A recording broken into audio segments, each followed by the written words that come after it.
Ganyan ang itsura nila ngayon, guys. Tapos mag-wait tayo ng 3 days para lumaki sila. Yan.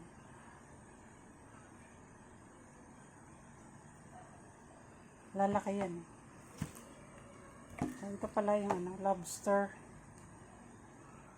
Yan. After 3 days.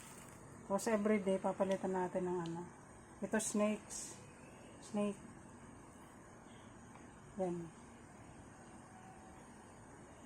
Everyday sa gabi papalitan natin ng tubig para mabilis siyang lumaki.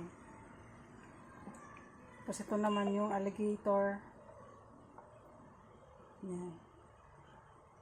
Liit nila, diba? Lalaki natin yan after 3 days. So, ayan. Papatong-patungin ko lang sila. Ayan.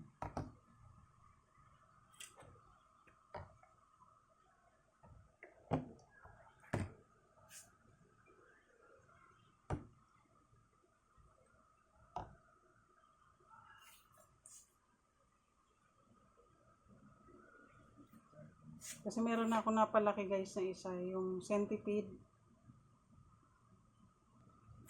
Ito siya, oh. Napalaki ko na siya. Tingnan mo, halos kasing haba na siya nung lalagyan. Kasi pag malaki yung lalagyan mo, lalaki rin na siya ng husto.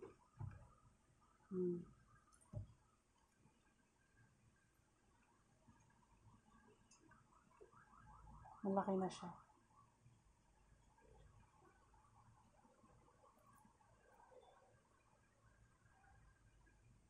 So, after 3 days, ito naman. Itong tatlo naman. Yung lobster, alligator, at saka yung snake. Yan. Lalaki yan ng kasing laki nito. Pero medyo maliit kasi yung lalagyan ko eh. So, try lang natin. Yan siya. Ito, maano na to, 4 days na to eh. Hindi, 5 days na to eh.